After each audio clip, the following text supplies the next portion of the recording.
Well, good morning, good morning, good morning. I hope you can hear me. It's a little bit windy this morning. Well, it's always a bit windy in the mornings on the beach here. Can you guess who it is? Have you guessed who it is yet? Yes, it's Angry on holiday. I know. Having a lovely holiday, as you can see. And it's 9:15, which is pretty early, I've got to say. I'm just there's an open sewer here, which I have to jump across. So just bear with me for a second. There we go. Most people see the crystal clear water running down the beach, and it's assumed it's some well or some spring. But it's not. I suppose it used to be a river at one point, and when people chuck everything in it. Oh. So, all right. Yeah, fine. One of the things that does happen if you walk along the beach here is that you tend to get accosted by. You don't get accosted, but everyone says hello to you. Ask you how you're doing. So. You won't be able to guess where I am unless you talk Olaf.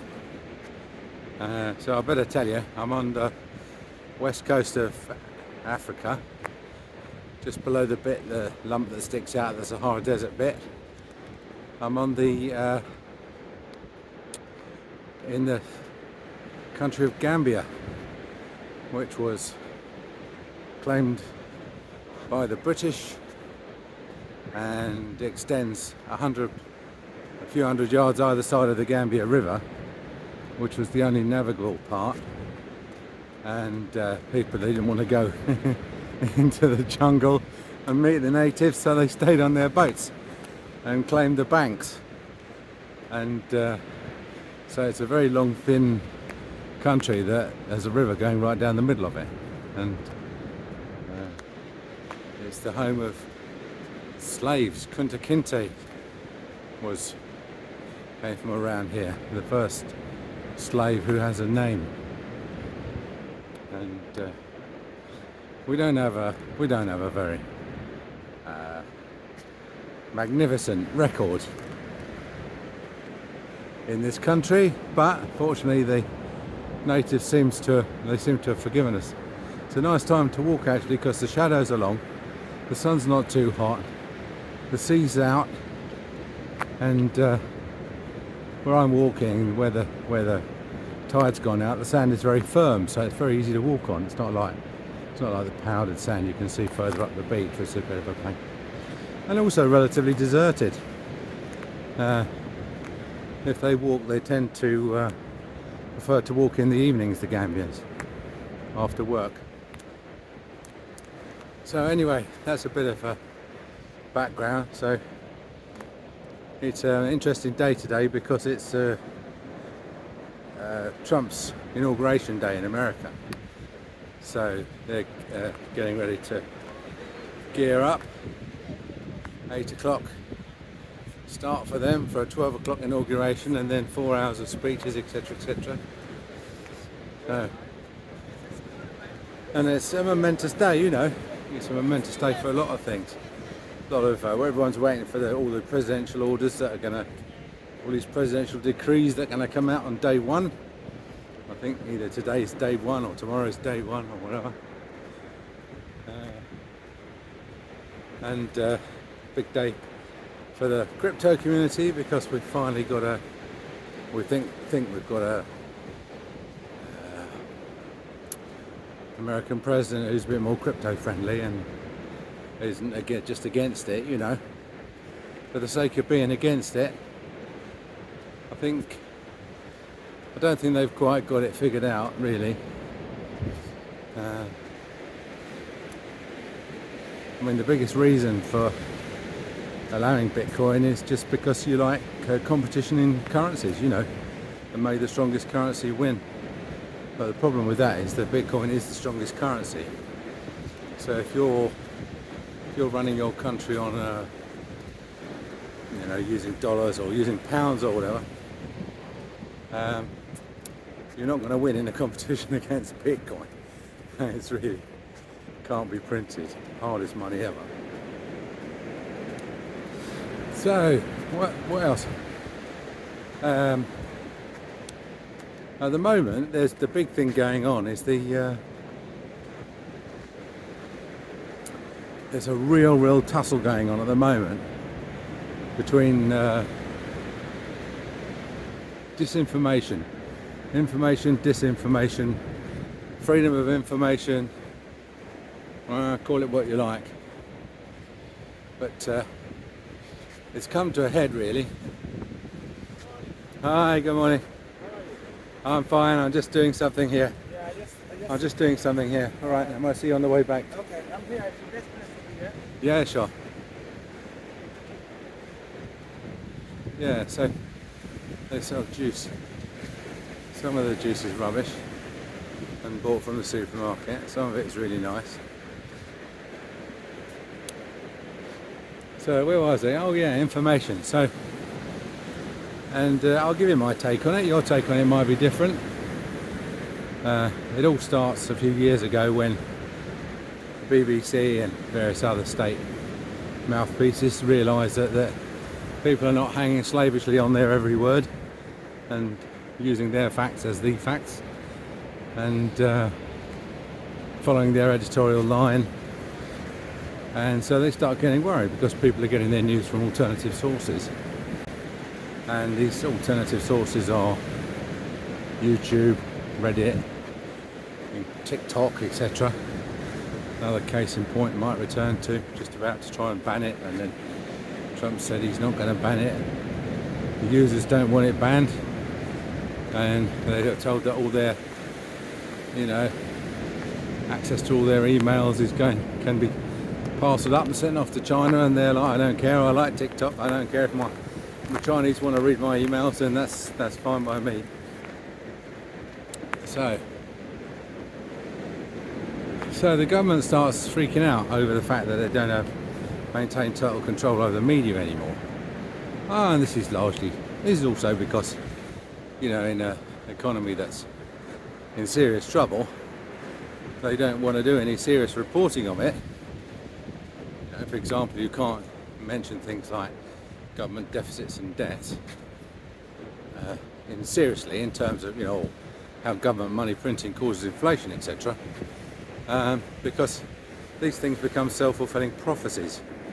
You get to the point where you say the government's mucked it up and things are going to get worse, then what happens is they get worse merely because you've said that, and then people stop spending and start acting defensively. And government policy is largely based on the happy consumer. The problem is that happy consumer is not necessarily consuming by spending money that they've earned. A lot of it is money that they borrowed. So that's why, you know, Americans in particular, credit card debt through the roof, mortgage arrears are through the roof, loan defaults are at all-time high, etc., etc.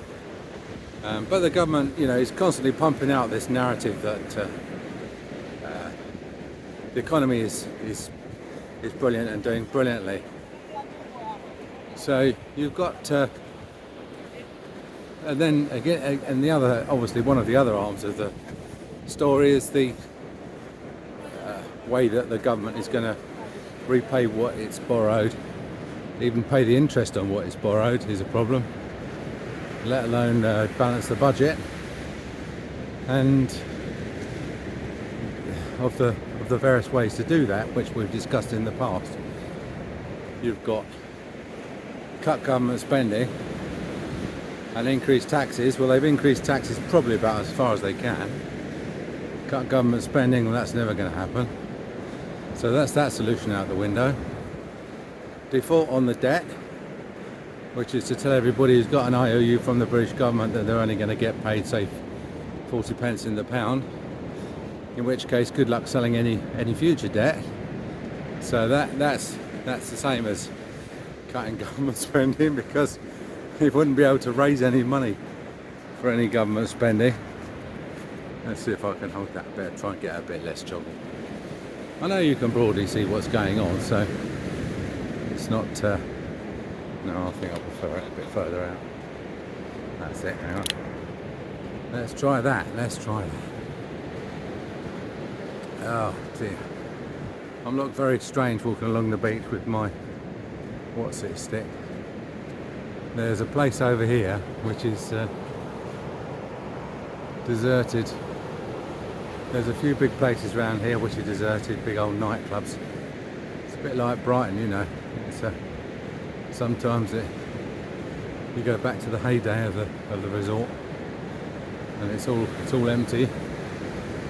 So what else can I tell you?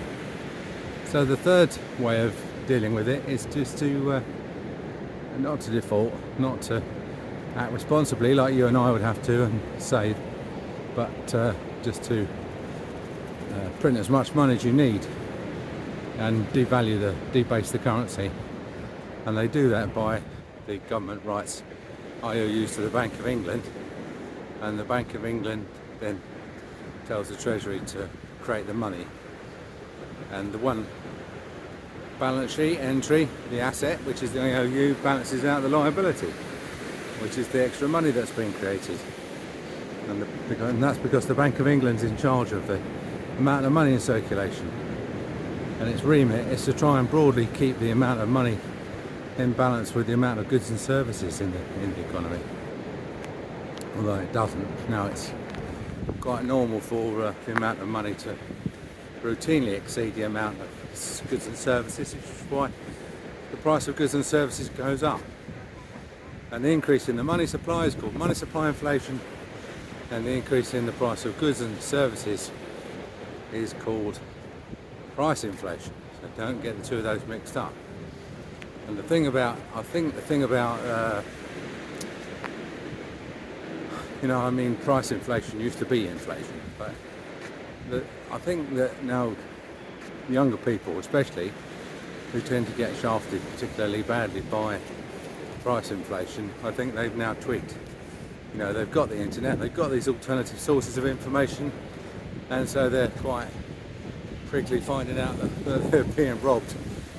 Their futures are being robbed blind by the government for a process of money printing and what is effectively inflation tax, and which previous generations, I think, although they probably weren't quite so aware, were probably still reasonably aware of that, and but yet couldn't do anything about it. It didn't have a hard currency independent of governments and banks like Bitcoin. So youngsters today now have the knowledge and they now have the means.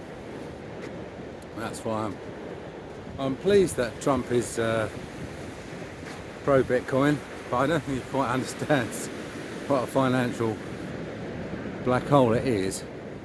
By which I mean it's going to suck all the other currencies in until such point as it becomes the only currency.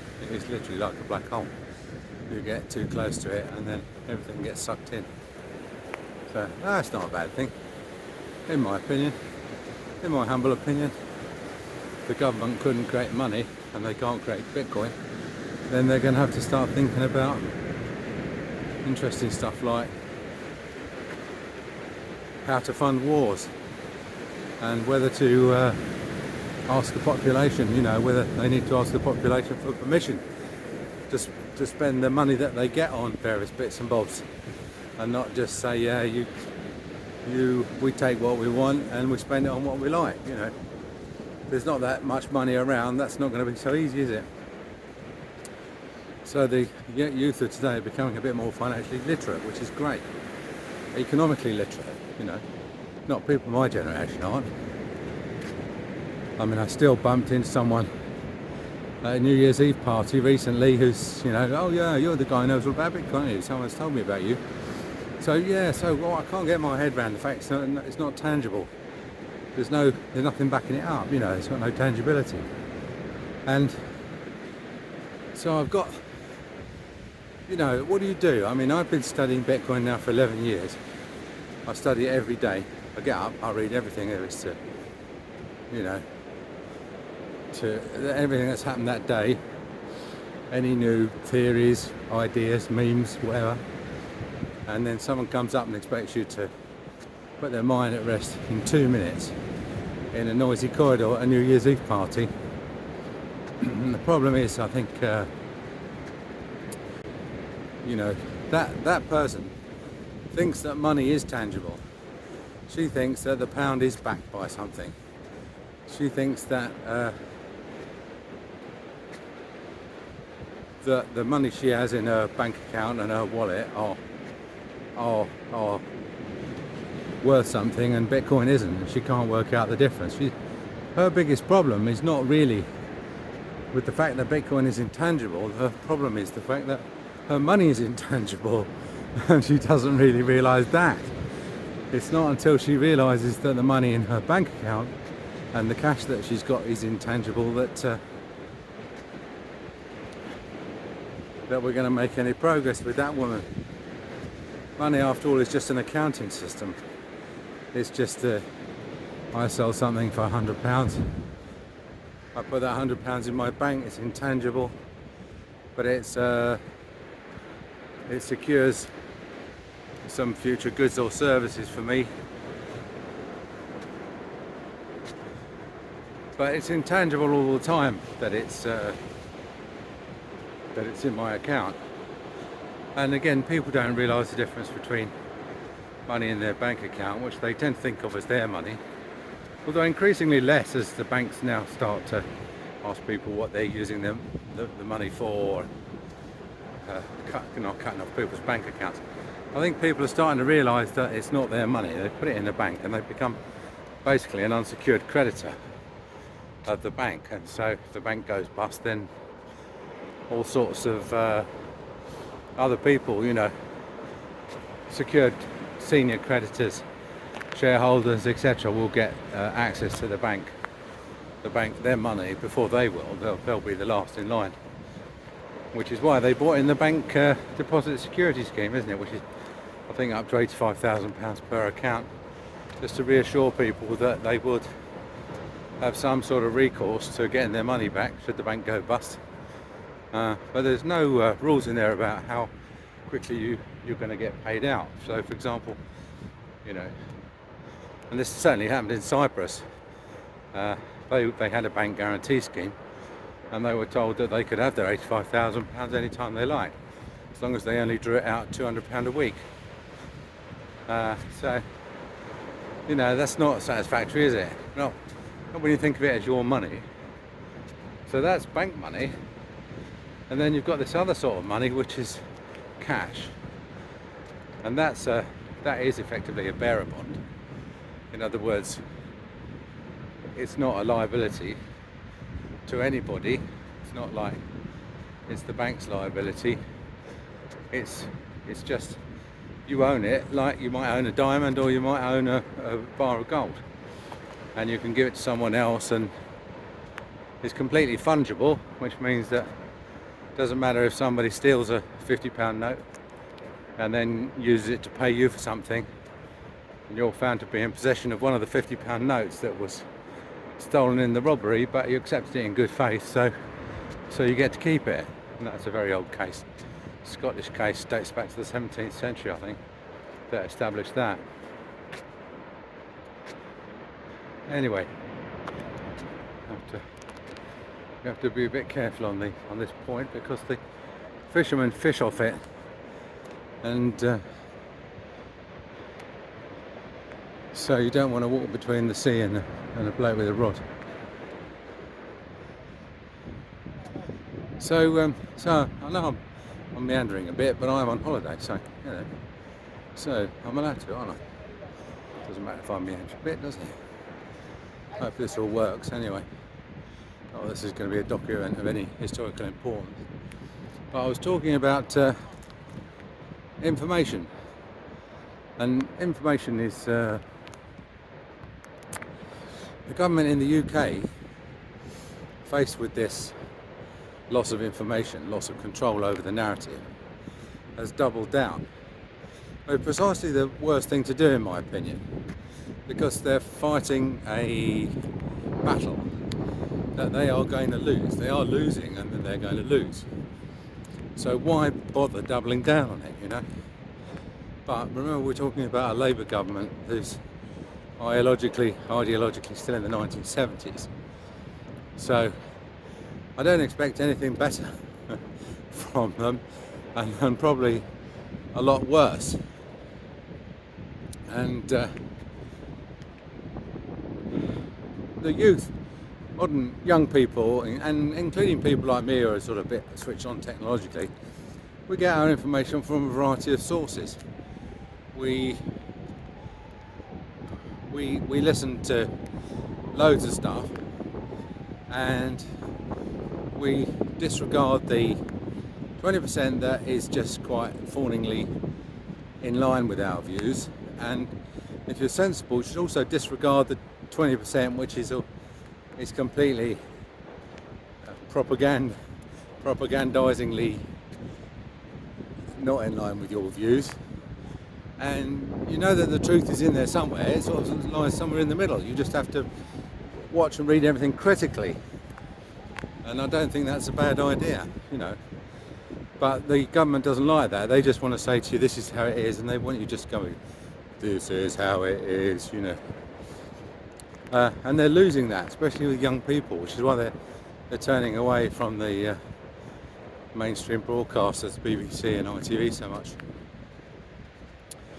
And the government, because as I say, they want to really don't want people to concentrate on the economic narrative. Television is increasingly, what do they call it? Bread and circuses. You know, it's cooking programs and deck.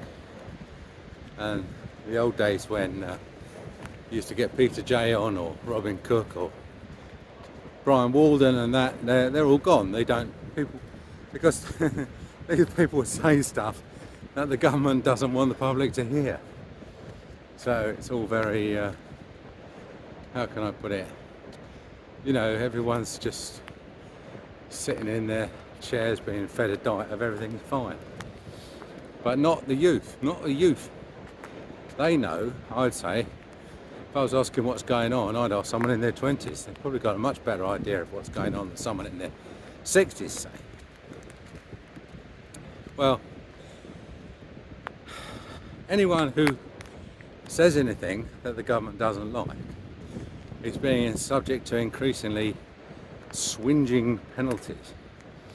A good example, actually, of the Labour approach is, well, there are two good examples.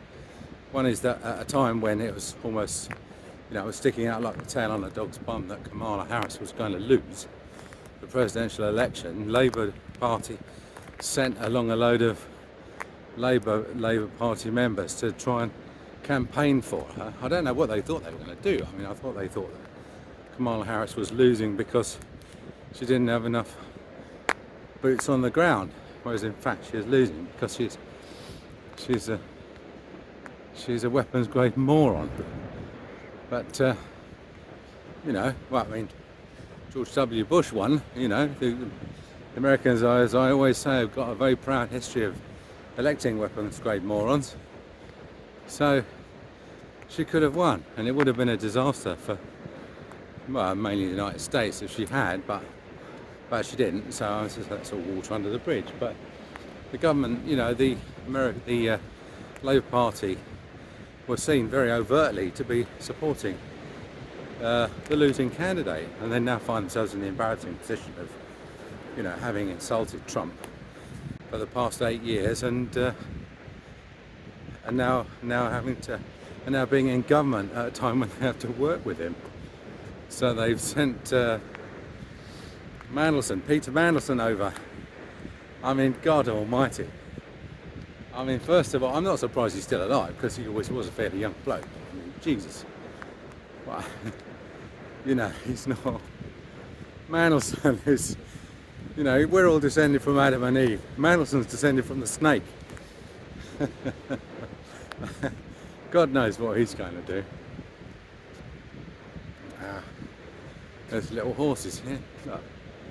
I'll show you, we'll walk past them in a minute. They're giving them a bath. They're washing them in the sea. So, yeah, and as I say, they decided to double down on this control of the narrative to the point where anyone who says anything they don't like, anything, is going to seriously risk a jail sentence. And Stephen Yaxley Lennon, aka Tommy Robinson, knows this because he's currently serving a prison sentence for contempt of court in Belmarsh, I believe, in solitary confinement. And this is just for saying something, for naming, I believe, a suspect, or let me show you something. See if I can turn this around. I probably can't while I'm recording. Anyway, we'll walk past these horses. Yeah, and in America, Elon Musk, who's a sort of a close confidant and somebody that Trump really admires because, I mean, Musk is doing so much. He's got plans to bore a tunnel from Los Angeles to New York under the US. He's got a business that launches rockets. He's going to have pretty much a monopoly on the internet all over the world soon. He's making electric cars that are fast past Ferrari and Lamborghini in terms of performance. And he makes flamethrower. He's got a flamethrower company.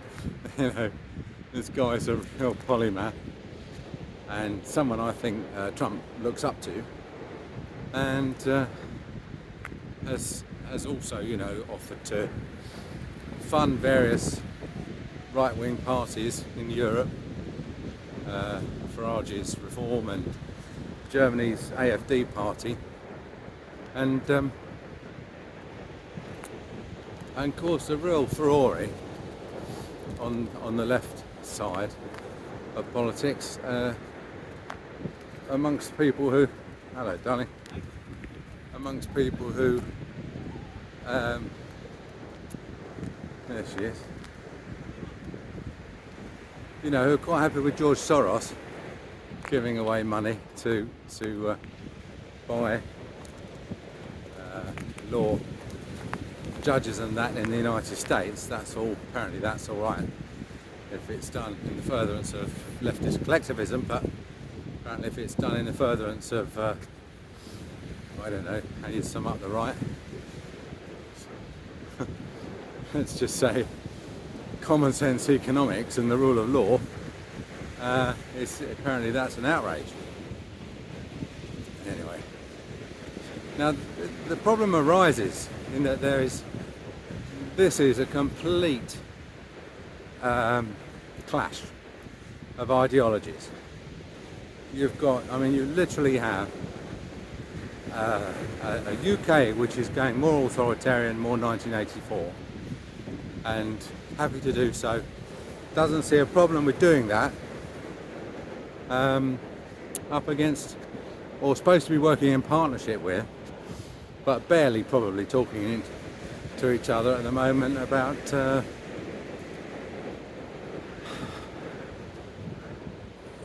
you know, with a regime which is land of the free and the home of the brave. And Musk bought Twitter precisely because it was he believed that there should be at least one place on the internet where people can, you know, say what the hell they like. And the two ideologies clash insofar as in the UK what you say is very much subject to government interpretation or reinterpretation,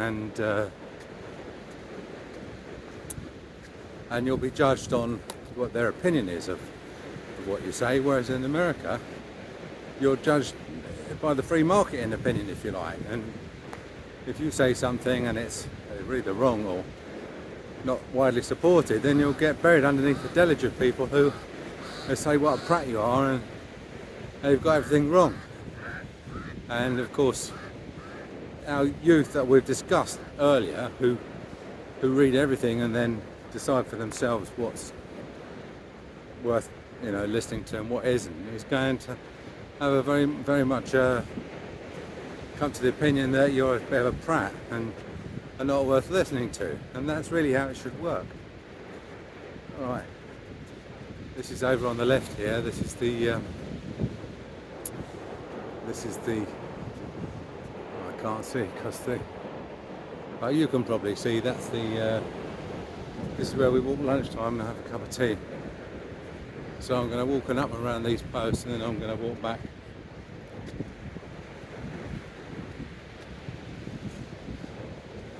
Nobody knows what these posts are. Can you see these posts?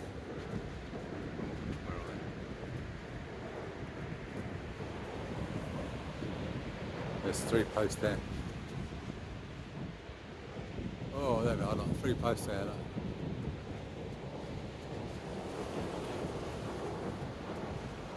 Right, back we go. Some people say there are remnants of an old pier. Some people say they are the carcass of a boat that was beached here long ago. One small horse nibbling at the posts. So anyway, we're on our way back now. So let's, with a bit of luck, we'll be on our way back with the argument, won't we? How are we doing time-wise? Let's have a quick look. Ooh,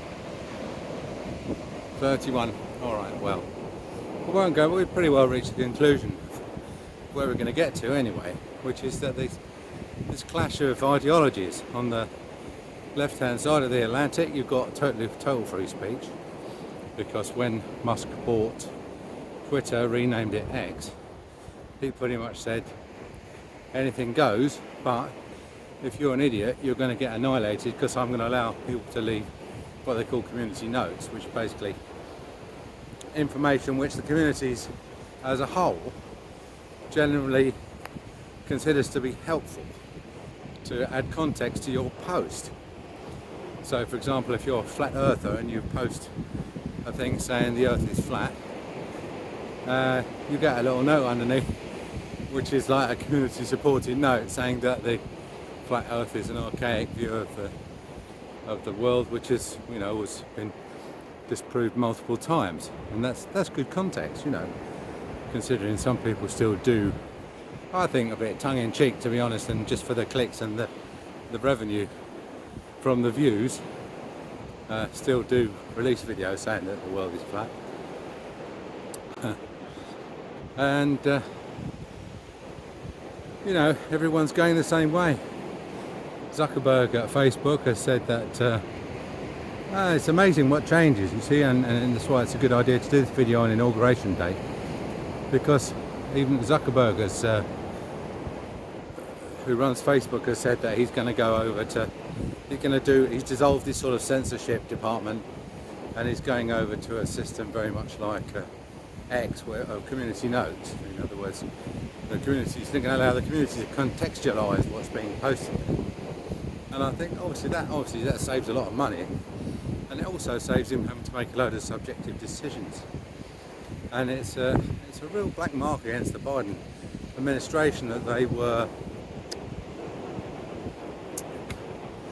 put so much pressure on these companies to say you must censor opinions. You must, there are certain things that aren't allowed to be discussed. And that's, I think, obviously, apart from the more egregious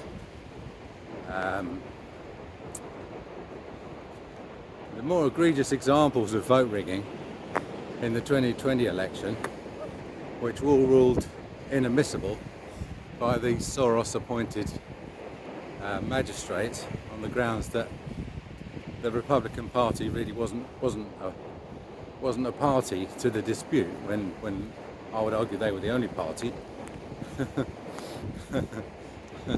So, and you get and a ton of stuff that's been agreed now,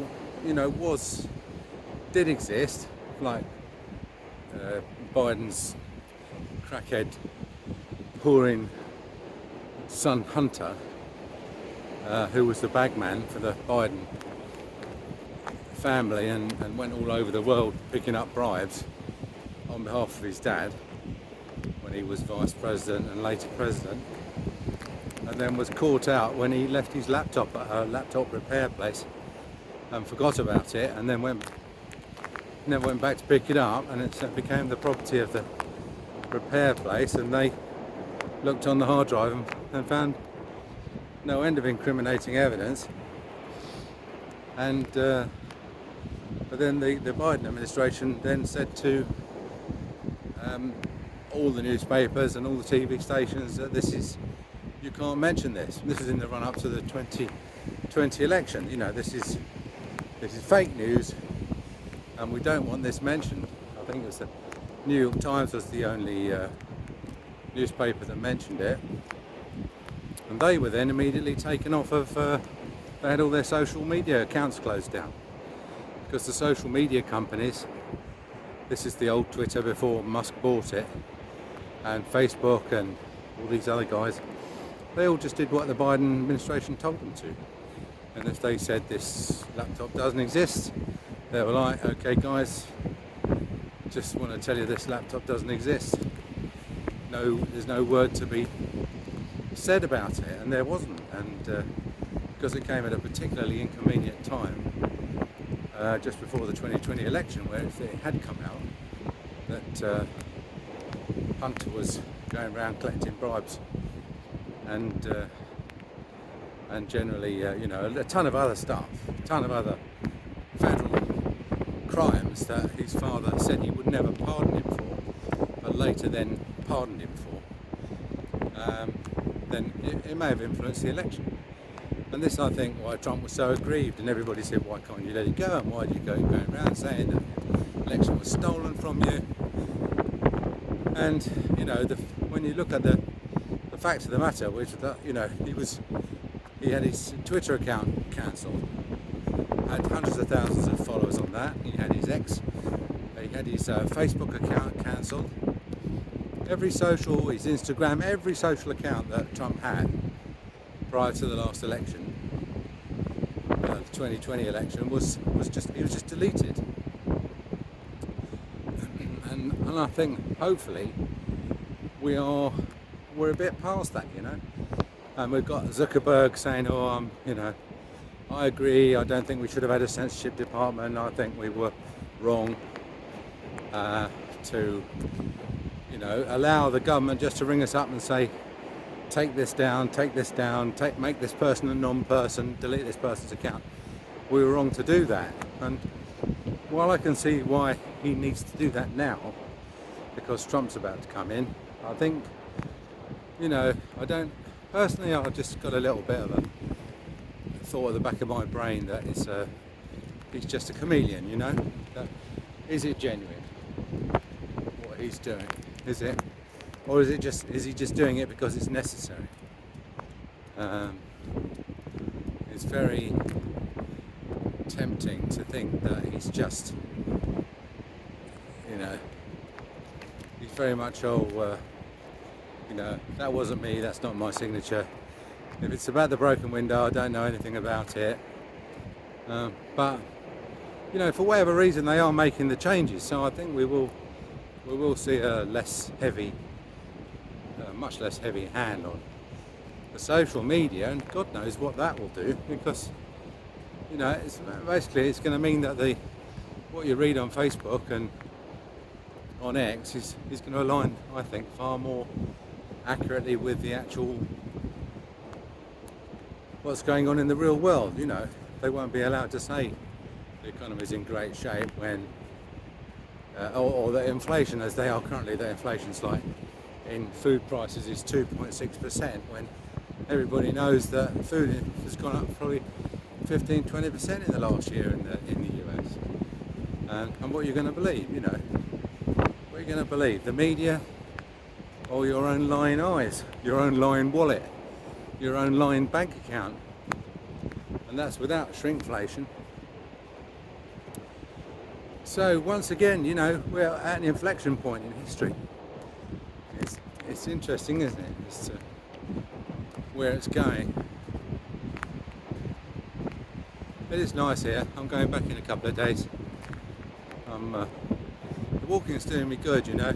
This dentistry tend to be very unfit, especially middle-aged, like 60-year-old, 50, 60-year-old dentists, male dentists tend to be sitting down all day, either in front of the patient, or in front of the desk, or in front of the computer, or in front of the car, or in front of the telly, in front of the dinner. It's not good. So here I probably I will have done probably 2 miles. I'm probably doing 2 miles an hour. This is going to end up taking an hour, this video probably. I've got a hat and I can't find my hat. I'm hoping I haven't lost it. Anyway. So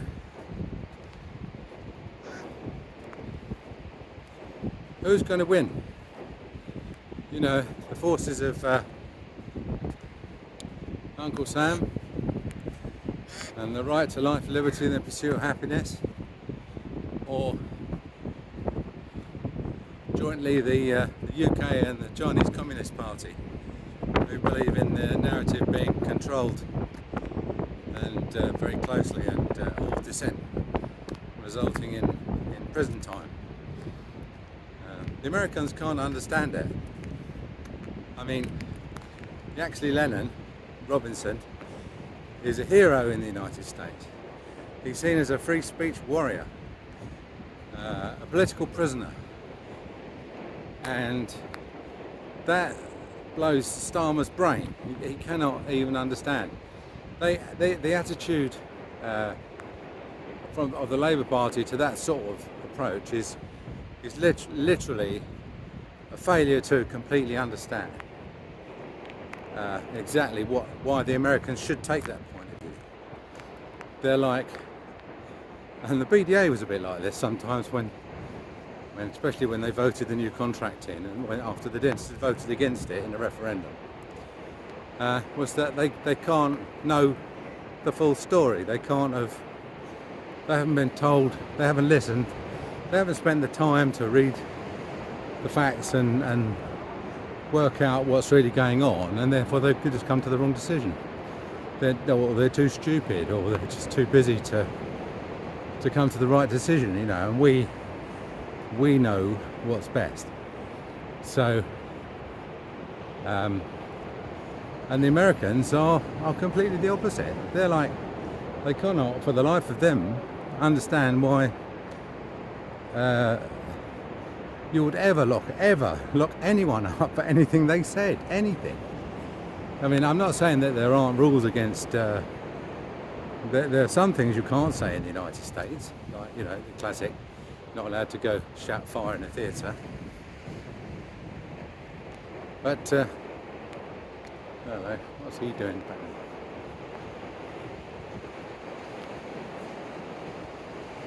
But certainly just for talking about a case which is like a contemporaneous case, and the various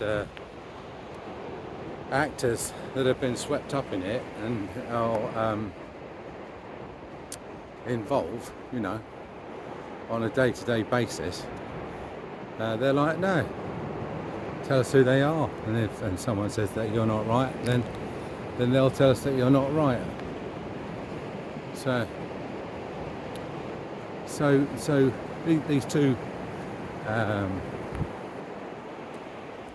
these two paradigms are irreconcilable.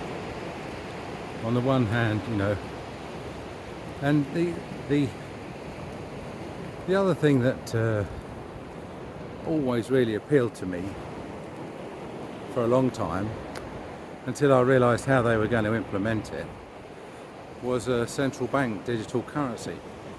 Now, Trump is very much against the idea of a central bank digital currency, and I suspect it's because he's got a very libertarian, gun-toting, flag-waving First and Second Amendment, Fourth Amendment audience, and so they don't like it because they see it as a way of controlling everybody through their money.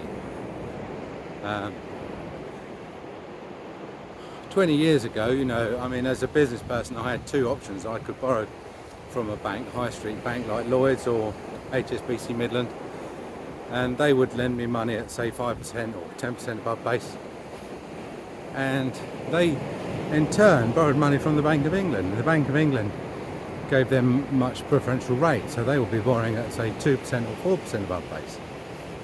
And I'm like, well, why? I mean, I know a bank is literally a license to print money, but why can't they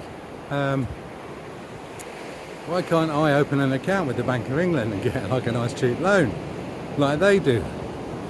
And of course you couldn't, but I always thought it was a good idea. I always thought I'd like that one day. I'd like that. So when the Bank of England said that they were going to start offering banking facilities, I was like, well, yeah, I'll have some of that. I'll have some of that cheap money. Cut out the intermediaries. Well, really, I think they did start off by saying that, and this was because at one point liquidity was a big problem. Around about 2008, the money was in very short supply. No one would lend in anybody any money because they weren't at all sure they were going to get it back. And so what happened was the government pumped a ton of money into the system, and they do it through the banks, and the buggers kept the lot. They didn't pass it on. So it didn't make the slightest bit of difference to people like me who needed loans, because the banks are still like, nah, yeah, we got some money now, but sorry, we're still not letting you have any.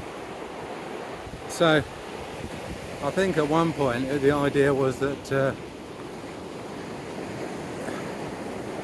the government would make loans directly to businesses, in the same way as they gave businesses money when after the COVID, gave us £10,000, just arrived. Didn't know it was coming, didn't ask for it. Not going to say we didn't need it, it's always useful. Got taxed on it, so it wasn't like, it was like a real gift that they tried to get back. And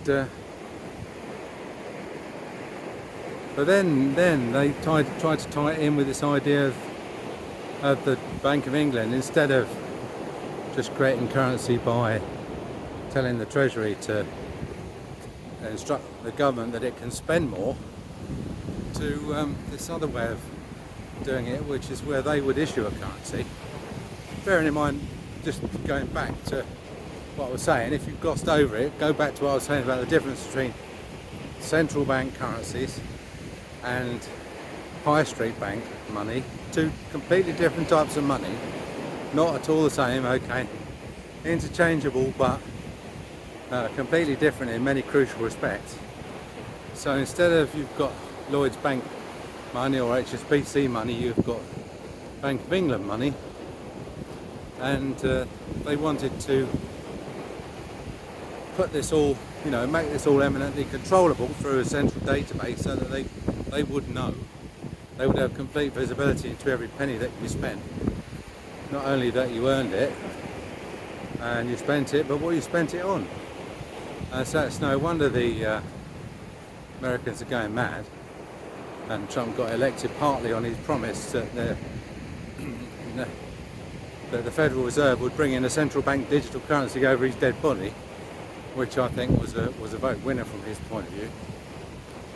Hello. Small pedo, 11 o'clock.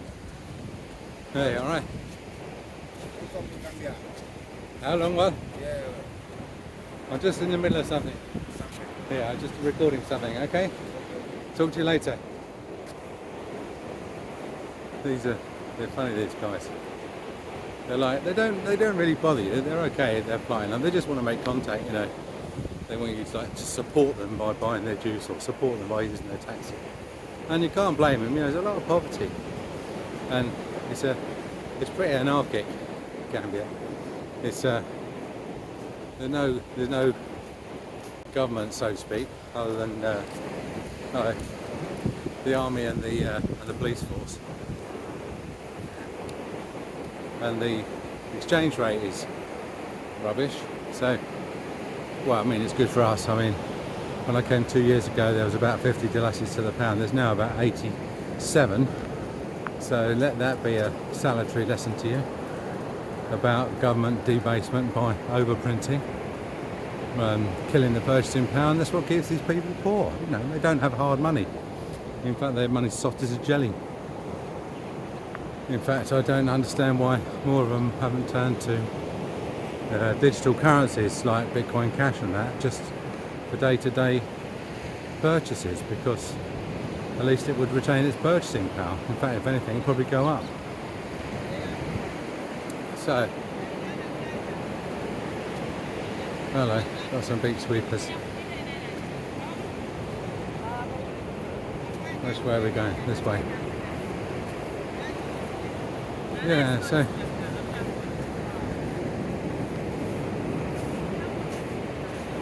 every morning they come along. Actually, they do it most of the day. They sweep all the seaweed off the beach, I think. They've all got tabards and numbers on the back, which leads us to suspect that they're all on day release from the local women's prison. Yeah, so I mean, the Bank of England. I think the thing about cryptocurrencies and the banks and the Bank of England is that, you know, we went through a long period, years, where the narrative changed. It was, first of all, it was money for criminals. Then it wasn't backed by anything, and then the real innovation was not the money. It was the blockchain technology. So that's, you know, there was this saying, it's not Bitcoin, it's blockchain. Well, people who didn't really understand how the two were tied together. And the Bank of England still. Then what happened was, when the Bank of England finally learned how blockchain works, and then it didn't give them the amount of control over the money that they really like, then they sort of carried on with a system which is basically a centralized system, a command and control type system, but then they like to call it blockchain. They say, yeah, but it's on the blockchain, but it's not, you know, and then we have to say, well, that's not a blockchain. That's just a database, you know. That's just an Excel spreadsheet that you've got the password to, and that's not how decentralized money works. Thank you very much. We'll stick with the one that's been around for 12 years now and is working just fine. Thanks very much. Works 24 hours a day, 7 days a week.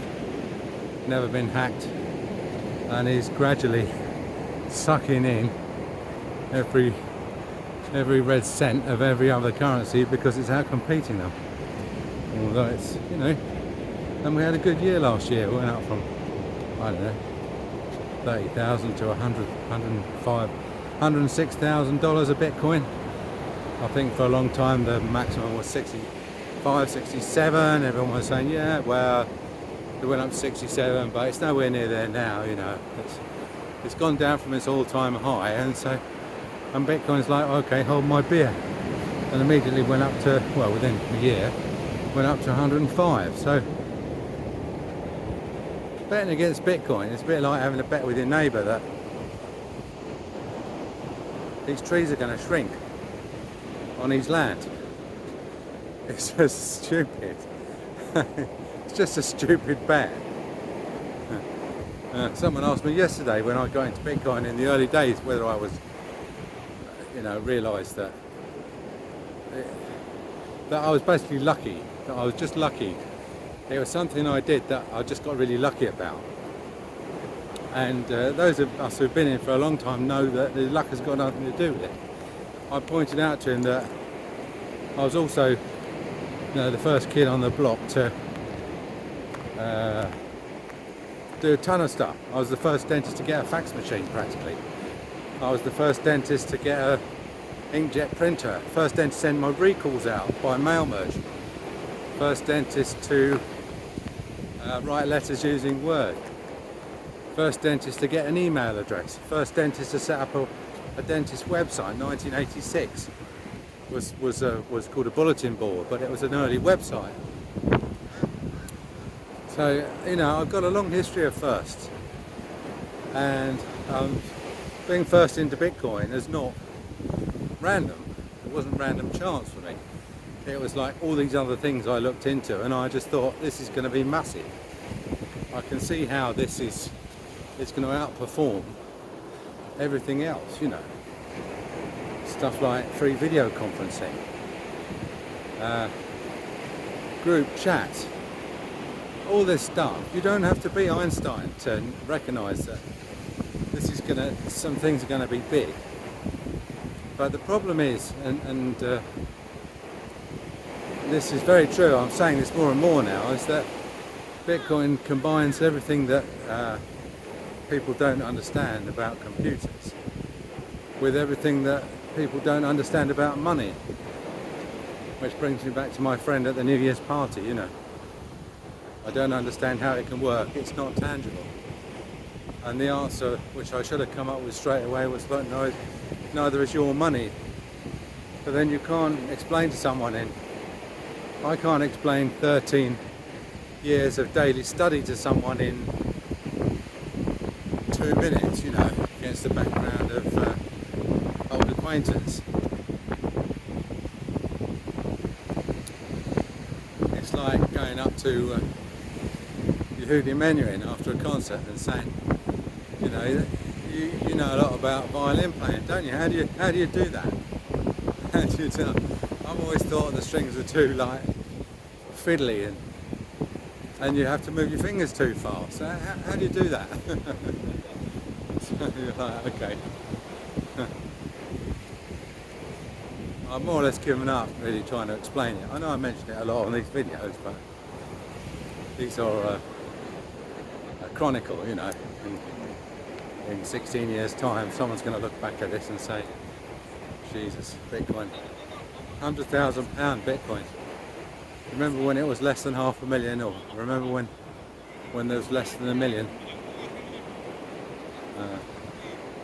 So, and if that's you, and you decided that it was too intangible, or you didn't like it, or you couldn't be asked to do any research, or you just thought that the government got your best interests at heart and will look after you, then I feel sorry for you. There's the old saying that people buy Bitcoin at the price they deserve, and if the price you deserve is $1 million a coin, then that's the price you'll pay. Bearing in mind, you don't have to buy a whole Bitcoin, okay? I always stress this. Let me just adjust it. You don't have to buy a whole Bitcoin. You can buy £10 worth of Bitcoin. That's, you know, that's what I always say to people. I was lucky enough to buy Bitcoin at a time when I could buy more than one Bitcoin, but I couldn't buy a Bitcoin now. But you don't have to. It's just like anything else.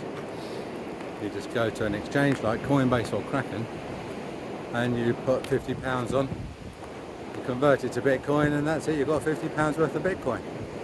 And then you can join the rest of us hodlers and just check the price every day. Be prepared to be disappointed 9 days out of 10, but be prepared to be doing a little circular war dance 1 day out of every 10. And believe me, that on the days it goes up, it's better than it goes up more than the few days it goes down. So. Right. So I don't think I can think of it. I've got believe it or not, it's Monday today, and I'm back at work on Thursday and Friday. So after having had 2 weeks off, we've got the inbox is chock-a-block full of messages and stuff.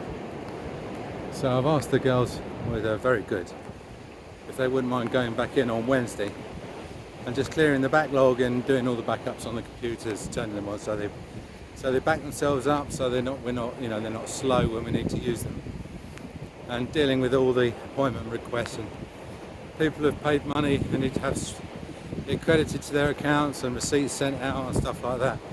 Clear the decks, appointment cancellations, appointment bookings, and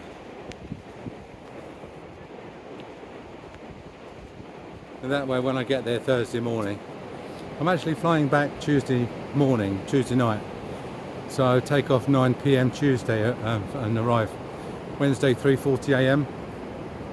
There's no time difference, believe it or not, with the Gambia. It's because it's completely due south. Would I recommend that you visit here? I think, how can I put it, there's a lot of sex tourism. My friend John comes here. He has a Gambian wife and a son, so I come to visit him for 2 weeks. We play chess, we walk, there's a group of about 6 reprobates that meets at 4 o'clock for happy hour, and they drink. So it's a nice, how can I put it, gets me out of the routine. Let's just walk through the sewage. That's it. In fact, he should be at the hotel. I'm back where I started, both physically and metaphorically. No, I can't see him. Anyway, yeah, so yeah, I mean, I think there's lots of couples here. They're mainly Dutch, believe it or not. There aren't that many direct flights, and so I don't know, for what you pay, they're probably slightly better places to come, but I come here because John's here and we just have a couple of weeks together, just mucking about, not like that, just playing chess, drinking tea. What greater pleasures are there in life? At my age, not many. All right, I'll talk to you soon. Bye for now. I know, it's nice, isn't it?